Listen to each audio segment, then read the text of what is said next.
Good Good evening, sir. evening. Good evening, ma'am. Good evening. Good evening, ma'am. Good evening. How are you doing, Kundan Kumar ji? Sir, I'm pretty good. Doing good. आपको ढेर सारी बधाइयाँ, आपका interview call आया है. Thank you, sir. It's my pleasure, sir. It's a big opportunity for you to clear the exam and to get Yes. the rank and the service which you want. Yes, sir. Sure, I will try my best, sir. और आने वाले interview के लिए आपको team IAS की तरफ से ढेर सारी शुभकामनाएं भी. Thank you, sir. Thank you so much. So all set for this mock interview? Yes, sir. शुरू कर सकते हैं? जी. Okay. Please introduce yourself. Sir, myself Kundan Kumar. I'm from Bhagalpur district. I've done my 10th from DAV NTPC Kahalgaon, 12 from Satyam International School, Patna, and I have done graduation from B Farm from Government Pharmacy Institute, Patna. My hobby is playing cricket, and I am here today for you. Okay. Why do you want to join civil service? Sir जब मैं B farm कर रहा था तो उस समय मेरे seniors वगैरह भी प्रिपरेशन कर रहे थे सिविल सर्विसेज की और मेरी भी रुचि थी कि सिविल सर्विसेज में मैं जाऊं. तो उस पीरियड के बीच में मेरी रुचि और बढ़ी और जब मैंने खुद के पोटेंशियल को देखा तो मुझे लगा कि मैं बी फार्म में एक खास वर्ग की सेवा कर सकता हूं जिसे फार्मेसी की जरूरी है, जिसके मेडिसिन की जरूरी है और उससे ज्वाइनिंग. लेकिन एक सिविल सर्विसेज ऐसी क्षेत्र है सर जिसमें मैं बी फार्म वाले लोगों को भी मदद कर सकता हूं और साथ में उन तमाम लोगों के बीच रह के मदद कर सकता हूं सर, इसलिए मैंने ज्वाइन किया. बहुत अच्छा. आपका ऑप्शनल सब्जेक्ट क्या है? सर बी फार्म का कोई ऑप्शनल सब्जेक्ट ना होने की वजह से मैंने जूलॉजी चूज की. ओके. जूलॉजी शब्द का अर्थ क्या है, क्या आप हमें बताएंगे? Sir study of animals, animal behaviours is called zoology sir. अच्छा, हमें यह बताइए कि लाइफ का ओरिजिन अर्थ पर कब हुआ था और कैसे हुआ था? सर लाइफ का ओरिजिन अप्रोक्स 4.6 मिलियन से अगो के around, sorry sir if I am not correct about date, but through inorganic material to organic, पहले यूनिसेलुलर ऑर्गेनिज्म हुए, फिर वो मल्टीसेलुलर में कन्वर्ट हुए और इस प्रोसेस ऑफ इवोल्यूशन में लाइफ आगे बढ़ते चली है. भारत में कहां पर ह्यूमन फॉसिल्स हमें मिला है, सबसे पहला evidence? Can I take a guess sir? Yes, please go ahead. Sir in the adjoining area of Rajasthan, Gujarat and Madhya Pradesh. Okay. कौन सा ऐसा स्पीसीज था ह्यूमन बीइंग में जिसने कि हाथ का पहले उपयोग किया था, सबसे पहला उपयोग? Sorry sir, can't recall sir. How many phylum in zoology? Sir phylum animalia और प्लांटे और उसमें सब डिवीजन है like start from species, genus, order, family, class, phylum. Okay okay. अच्छा, जूलॉजी का आप उपयोग कैसे करेंगे as a civil servant? Sir मैं मेडिकल का प्रिपरेशन कर रहा था तो उसमें जूलॉजी ऑब्वियसली मुझे बहुत हेल्प की. तो मैं zoology B Pharm as a B Pharm में फार्मेकोलॉजी जैसे सब्जेक्ट होती है. हाल ही में कोरोना का जैसे सर समय था और फिर से कोरोना बढ़ रहा है, तो सर मैं उस मेडिकल नॉलेज के साथ साथ, फार्मेसी नॉलेज के साथ साथ जो मैं जिस फील्ड में रहूंगा वहां के लोगों को अवेयर कर सकता हूँ. साथ में मेरे जितने भी मेरे अंदर में काम रहेंगे मैं उसके साथ साथ अपने कंसर्न सब्जेक्ट का यूज कर सकता हूँ. ओके. वायरस और बैक्टीरिया, इन दोनों में से तीन क्या मुख्य अंतर है, यह हमें बताइए. Sir virus can be living और non living, depend upon the host कि उसे इन्वायरमेंट कैसा मिला है. बैक्टीरिया यूजुअली लिविंग बीइंग में गिना जाता है. वायरस की बात करें जेनेटिक मटेरियल तो यूजुअली सिंगल स्टैंडर्ड आरएनए होता है, लेकिन बैक्टीरिया की बात करें तो जेनेटिक मटेरियल डीएनए भी हो सकती है और आरएनए भी हो सकती है, लाइक ई कोलाई बैक्टीरिया वगैरह. और वायरस जैसे कोरोना के single standard RNA virus, corona novel virus. Okay. Endocrine system से आप क्या समझते हैं?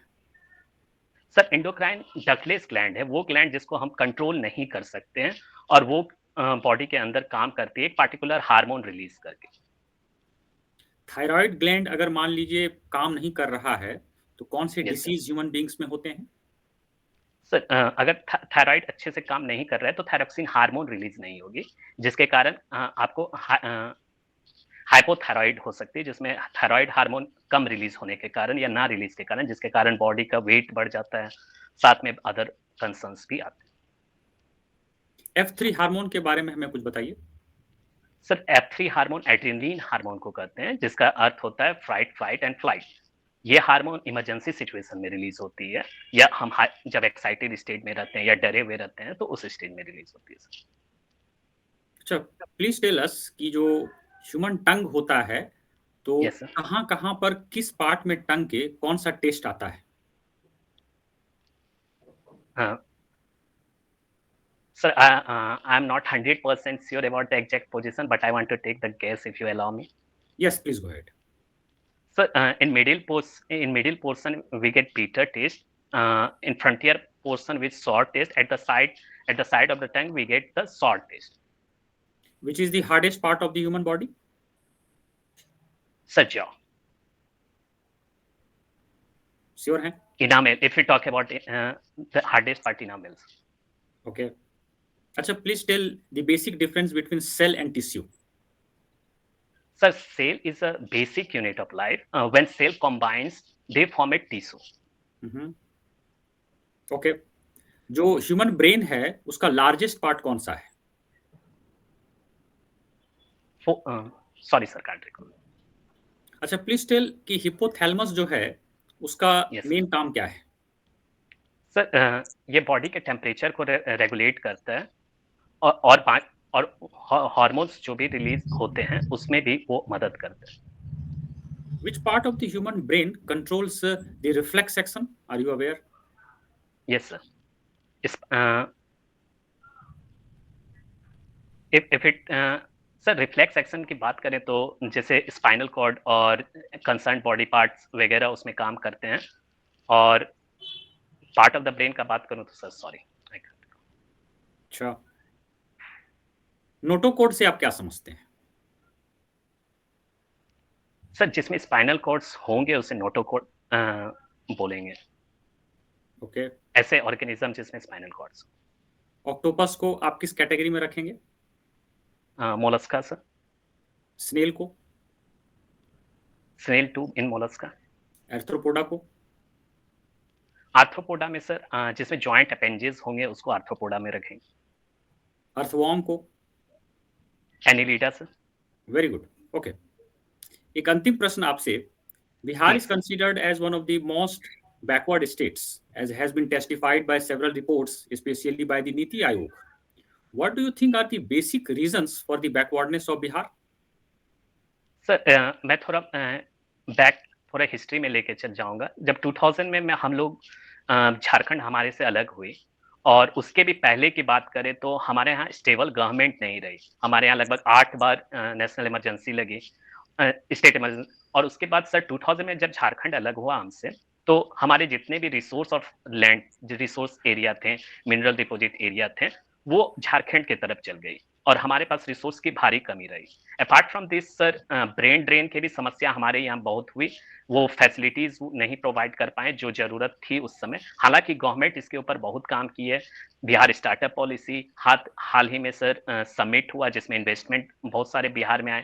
तो हाँ, हम लोग पीछे रहे, लेकिन अभी हम लोग बहुत सारे अच्छे काम कर रहे हैं, जिससे मुझे पूरी उम्मीद है कि बिहार आगे की ओर जाएगा। Good. Over to Bhavna ma'am. Okay, tell us that how would you promote as an administrator? How would you promote women-led development?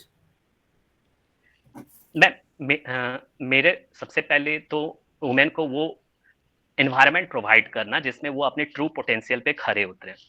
साथ में उन्हें जितने भी स्कीम्स हैं उसके बारे में भी बताना रहेगा। लाइक एज अ गवर्नमेंट के यूनिट वो फैसिलिटीज उन तक पहुंच पा रही है कि नहीं, वो लोग उनका लाभ उठा पा रहे हैं कि नहीं, और वो लोग पार्टिसिपेट कर पा रहे हैं कि नहीं वुमेन लेड डेवलपमेंट को लेके। जैसे हम लोग बात करें 7 निश्चय 2 में तमाम सशक्त नारी सक्षम महिला सशक्त नारी स्कीम के तहत बात करें, हमने स्टार्टअप पॉलिसी में वुमेन को लोन प्रोवाइड किया, इंटरेस्ट फ्री लोन प्रोवाइड किया। ये सब के तहत वुमेन को डेवलपमेंट में और बिहार के डेवलपमेंट में जोड़ के मैं आगे देखना चाहूँगा। अच्छा, बिहार सरकार के द्वारा चलाई गई महिलाओं के लिए कुछ स्कीम्स के नाम बताइए। Yes ma'am. मैम सबसे पहले तो मैं जो रिकॉल कर पा रहा हूँ तो वो है मैम साइकिल स्कीम। ये इसलिए माइलस्टोन स्कीम है मैम क्योंकि हाल ही में देश जैसे तंजानिया हो गई, युगांडा हो गई, ये सब देश ने भी ये स्कीम को अपने यहाँ लागू करने का बात किया। और मैं अपने स्तर पे भी देखा हूँ ये कि ये स्कीम बहुत सारे स्टूडेंट को भी मदद किया है, जो कि पहले दूरी के कारण स्कूल नहीं जा पा रही थी, वो जा पा रहे हैं। साथ में सात निश्चय 2 योजना के तहत, सात निश्चय फर्स्ट योजना के तहत बहुत सारे स्कीम, उसमें सक्षम महिला के तहत हम लोगों ने लोन प्रोवाइड किया। जीविका स्कीम के थ्रू सेल्फ हेल्प ग्रुप्स हम लोगों ने बनाया, जिसका बात वर्ल्ड स्तर पे यूनाइटेड नेशन भी बात की है। ये सब तमाम स्कीम है मैम, जिसके तहत महिला का योगदान बढ़ा है। और सबसे इंपॉर्टेंट मैम, पंचायती राज में बात करूं, 50% रिजर्वेशन वुमेन को देके हम लोगों ने वुमेन लेड डेवलपमेंट की ओर एक बड़ा कदम उठाया। और भारत सरकार के द्वारा चलाए गए कुछ स्कीम्स की अगर हम बात करें तो? मैम रिसेंट स्कीम की ही बात करें तो लोकसभा में वुमेन के प्रति रिजर्वेशन ये शो करता है कि सरकार अब केवल निचले जमीनी स्तर पे नहीं बल्कि ऊपरी स्तर पे भी महिला को आगे बढ़ने के लिए बहुत मदद कर रही है। हालांकि ये स्कीम आने में समय है, 2029 में ये जाके लागू हो सकता है, लेकिन मैम ये एक बहुत बड़ा कदम है। साथ में डिफरेंट मिनिस्टेरियल पोस्ट में वुमेन का आना, जैसे रुचिरा कंबोज जैसी महिला, जो कि ना केवल अपने स्तर पे बल्कि भारतीय के अन्य महिला को भी आगे बढ़ने का एक आइकॉन के रूप में साबित होगी मैम। अच्छा, जूनोटिक डिजीज क्या है? मैम ऐसे डिजीज जो एनिमल के द्वारा कॉज होते हैं, कुछ examples? Like ma'am malaria, okay. Malaria, dengue. अच्छा अच्छा अच्छा, आप हमें ये बताइए, इकोटोन्स क्या है? I'm not 100% sure. Can I take a guess now? Yes. When two ecosystem coincide, the particular area is called ecotone. Are you sure about it? No, ma'am. Okay, I'm okay. not. Okay, no issues. Okay, tell us that what are different types of canal system in Porifera? Ma'am, in Porifera, there is open canal system, and in higher organisms there is pseudo canal, and then there is closed circulatory system. So there is closed canal system. Okay. Okay, what is the mechanism of PCR?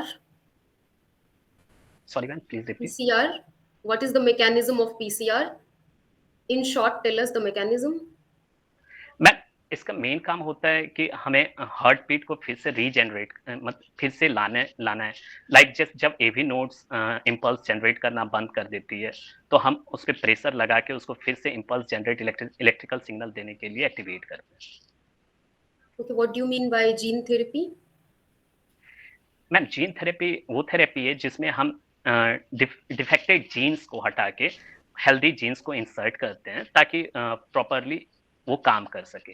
ये चीज अभी के time में adult stage में भी किया जा सकता है, लेकिन एम्ब्रियोनिक स्टेज या जब बहुत छोटे स्थिति में रहते हैं जिसके जेनेटिक प्रॉब्लम है, उसमें जीन थेरेपी का सबसे ज्यादा यूज। किसी भी डिफेक्टिव जीन को कट करके हटाने के लिए किस चीज का प्रयोग होता है? मैम मॉलिक्यूलर सीजर जिसे बोलते हैं, उसको काटने के लिए और फिर लाइगेज के थ्रू उससे जोड़ने के लिए ma'am. Okay. Okay, tell us that what is the objective of Aditya L1 mission?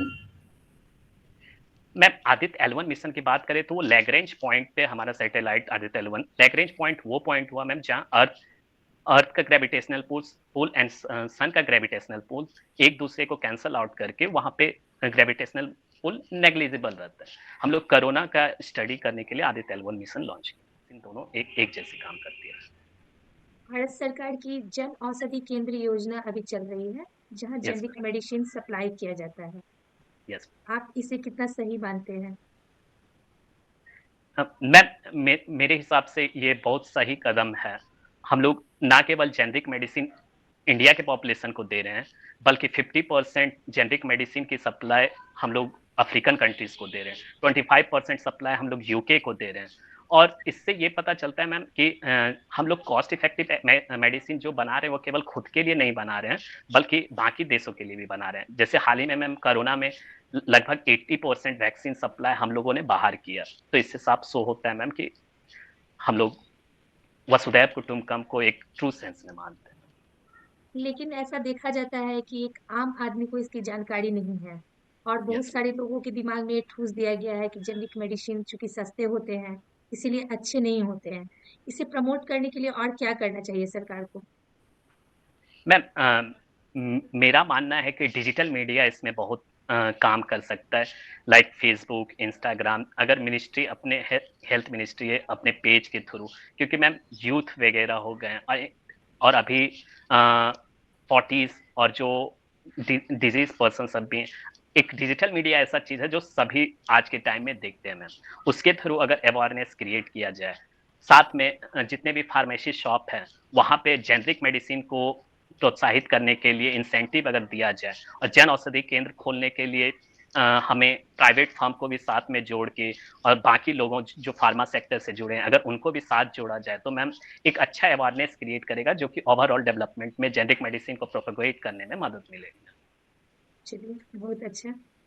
आपको क्रिकेट आपकी हॉबी है, यस। ओके। अभी अर्जुन अवार्ड की घोषणा की गई है 2023 के लिए।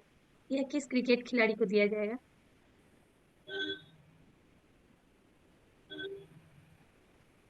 Sorry ma'am, can I take a guess? Mohammed yes, Sami. Okay. हाँ भारतीय महिला क्रिकेट टीम के भी वर्तमान कोच कौन है? मैम, रमेश पवार कोच थे भारतीय महिला क्रिकेट टीम। ओके, ग्लोकल से आपका क्या क्या समझते हैं? ग्लोकल क्या है? Sorry ma'am. Glocal, G sorry ma'am, L can't. O C A L, glocal. Sorry ma'am, can't recall. Okay, कोई बात नहीं है। क्या कारण है कि जितनी लोकप्रियता बहुत सारे देशों में और हमारे देश में भी क्रिकेट को मिली है, उतनी किसी और खेल को नहीं मिली है? मैं इसके लिए मैम मैं 1983 वर्ल्ड कप का को मानता हूं कि एक माइलस्टोन था, जिस समय आज के 30s और 40s के लोग थे जो क्रिकेट में इतने इंडल्ज या युवा, हम लोग 1983 के वर्ल्ड कप को एक उस समय अंडरडॉग होके हम लोग ने जब वर्ल्ड कप जीता, उस समय टेलीविजन एक न्यू थिंग था। लोगों ने जब टेलीविजन पे स्पोर्ट्स देखना स्टार्ट किया तो वो एक क्रिकेट ही था जो कि हम लोगों ने उस चीज को ये किया। इसके साथ साथ मैम बीसीसीआई ने क्रिकेट को बहुत अच्छे तरीके से कमर्शियलाइज किया, अच्छे तरीके से आगे बढ़ाया। लेकिन मैम मैं ये भी कहना चाहूंगा कि बाकी स्पोर्ट्स भी अभी आगे आ रहे हैं। जैसे हाल ही ग्वांगजाओ एशियन गेम्स में हम लोगों ने रिकॉर्ड 108 मेडल जीते, जिससे साफ साबित होता है कि हम लोग केवल अब क्रिकेट में नहीं बल्कि बाकी स्पोर्ट्स में भी आगे बढ़ रहे हैं। जैसे ओलंपिक में नीरज चोपड़ा का जेवलिन थ्रो में गोल्ड, और बाकी सब खेलों में भी हमारा प्रदर्शन अच्छा रहा मैम। तो हाँ, क्रिकेट आगे रहा मैम, लेकिन बाकी स्पोर्ट्स में भी हम लोग अब धीरे धीरे आगे बढ़ रहे हैं। कौन सा ऐसा देश है, एशिया का 2 देश, जहाँ Yes. क्रिकेट नहीं खेला जाता है, लेकिन ओलंपिक में वे काफी आगे हैं? मैम चाइना में अभी उसे स्टेटस तो नहीं दिया गया, लेकिन China top Olympic medal contender countries में गिना जाता है। फिर मैं बात करूं एशिया ओशियाना एशिया रीजन के और देश में, जैसे मैं रशिया की बात करूं जो कि बहुत आगे हैं ओलंपिक में और बाकी खेलों में, लेकिन क्रिकेट को नहीं देना। लेकिन मैम जिस तरह लॉस एंजलिस ओलंपिक में क्रिकेट को शामिल किया गया है, तो मुझे लगता है कि बाकी देश भी अब क्रिकेट के में आगे आएंगे, जिससे कम्पिटिटिवनेस बढ़ेगी, खेल का क्वालिटी को बढ़ावा मिलेगा और क्रिकेट एज अ होल आगे बढ़ेगा। जैसा कि आपने कहा अगले ओलंपिक में क्रिकेट को शामिल किया गया है। यस। इससे पहले सिर्फ एक बार ओलंपिक में क्रिकेट खेला गया था, कब खेला गया था? Sorry ma'am, can't recall. Okay, चलिए कोई बात नहीं है। त्रिरत्न और त्रिपिटक दोनों में क्या डिफरेंस है? थ्री रत्ना का बात करें मैम, थ्री ज्वेल्स तो ये बुद्धिज्म का बात करता है, और त्रिपिटिका जैनिज्म का बात के। ओके, महिला सशक्तिकरण क्या है, इसे एक लाइन में आप बताइए।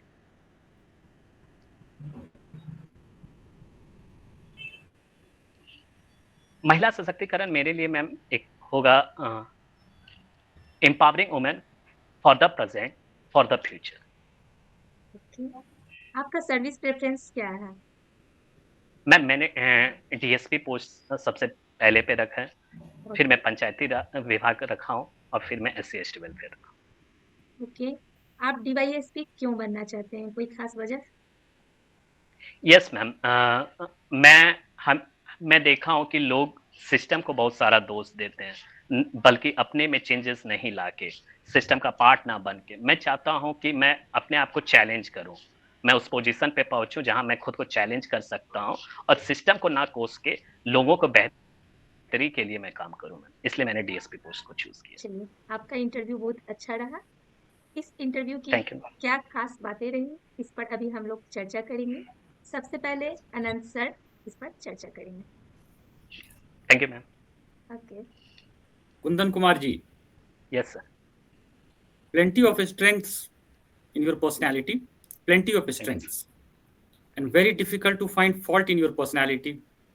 अगर हम एक सेंटेंस में अगर आपके परफॉर्मेंस को रिव्यू करें तो ऐसा ही निकल के आता है। First the strong points, you are a calm man Kundan Kumar ji, very calm, you speak in a very calm manner.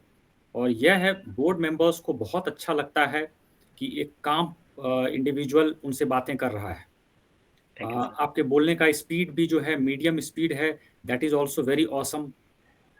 Third thing is that you have confidence, आपका कॉन्फिडेंस, काम कॉन्फिडेंस आपकी पर्सनैलिटी का एक स्ट्रॉन्ग पॉइंट है। You are very confident.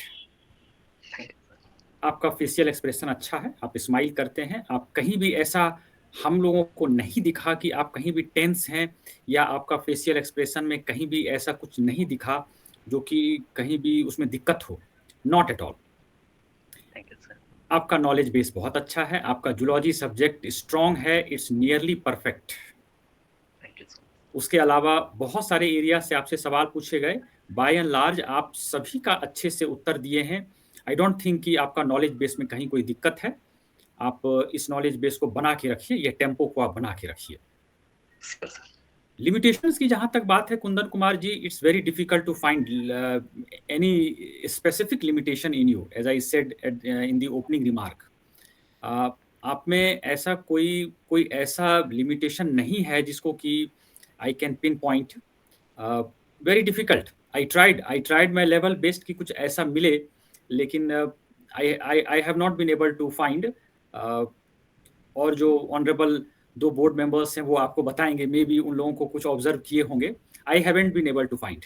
Overall Kundan Kumar ji, very incredible performer you are. आप बहुत ही शानदार candidate हैं, आपके स्ट्रेंथ्स इतने शानदार हैं कि you are a very potential candidate. Thank you so much sir. Over to Bhavna ma'am. Like sir said, बस एक पॉइंट पे मुझे एक जगह लगा, जैसे मैम ने आपसे पूछा why should we select you, ठीक है, तो आपने इस चीज का जवाब इंग्लिश में दिया। हमने ऑब्जर्व किया आप शुरुआत से हिंदी प्रेफर कर रहे थे, बट इस क्वेश्चन का जवाब आपने स्पेसिफिकली इंग्लिश में दिया, तो आपको इसका जवाब भी हिंदी में ही देना था। Are you getting my point? Yes. देखिए, स्पीकिंग इन इंग्लिश जो है वो आपको अलग से कोई वो नहीं देता है, ठीक है। तो अगर आप शुरुआत से हिंदी में बात कर रहे हैं तो आपको उस क्वेश्चन का भी जवाब जो है वो हिंदी में ही देना चाहिए था, क्योंकि वो that would have been much better, क्योंकि आप शुरुआत से कंसिस्टेंट थे, राइट। तो बस वही मुझे एक लगा कि आपको वहां पे थोड़ी सी सुधार की जरूरत है। ऐसा कोई दिक्कत वाली बात नहीं है, बाकी योर काम एंड क्वाइट, आपका फेशियल एक्सप्रेशन सही है, you present yourself formally, so all these things are really appreciable. So yeah, we don't think that you have any such problem. Knowledge भी आपका सही है, बाकी Pooja ma'am will tell you. Thank you so much ma'am. आप एक बहुत अच्छे candidate हैं, और जैसा सर ने कहा, मैंने भी बहुत कोशिश की कि कहीं से कुछ भी ऐसा पॉइंट हो जिसे आपको मैं बताऊं जिसमें सुधार लाने की आवश्यकता है, लेकिन मैम भावना ने एक पॉइंट नोट किया, उस पर आप ध्यान देंगे अगले इंटरव्यू में, रियल इंटरव्यू में, या आगे जो भी आप प्रैक्टिस करेंगे उसमें। आप एक बहुत अच्छे कैंडिडेट हैं, और मुझे लगता है कि बोर्ड मेंबर आपके प्रेजेंटेशन से काफी खुश होंगे। बस आपको इसे बनाए रखना है इसी प्रकार। Yes ma'am, sure. इसमें कहीं कोई कमी नहीं आनी चाहिए। और अभी मुझे लगता है कि आपके इंटरव्यू में समय है, तो यस मैम, 9 जनवरी को मेरा इंटरव्यू है। 9 जनवरी को है, तो ऐसा ना हो कि आप अपना प्रैक्टिस छोड़ दें और आगे प्रॉब्लम हो। इसी तरह से आप प्रैक्टिस करते रहें। आप एक बहुत अच्छे कैंडिडेट हैं और आपका सिलेक्शन होगा। हम लोगों को जैसा लगता है 90+ मार्क्स आपको मिलेंगे इंटरव्यू में। Thank you so much ma'am, thank you so much. Okay. Kundan Kumar ji, yes, as it has been said by Pooja ma'am कि कंप्लेसेंसी नहीं रखिएगा, आप इस टेम्पो को एक्चुअल इंटरव्यू तक बरकरार रखिएगा। Please remember that it would not be easy for you to maintain this rhythm.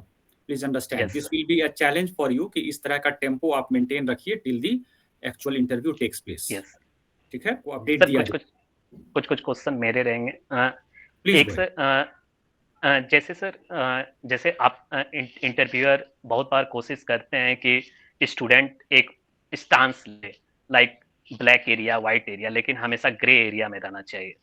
तो सर उस पे मैं कैसे स्टांस को बरकरार रखूं, या कितना हद तक क्या मैं कंस्ट्रक्टिव क्रिटिसिज्म कर सकता हूं गवर्नमेंट के पॉलिसी का, या अगर नंबर पॉइंट ऑफ व्यू से बोलूं तो गवर्नमेंट पे ही इंक्लाइंड रहूं, उस पे सर मैं जानना चाहूंगा।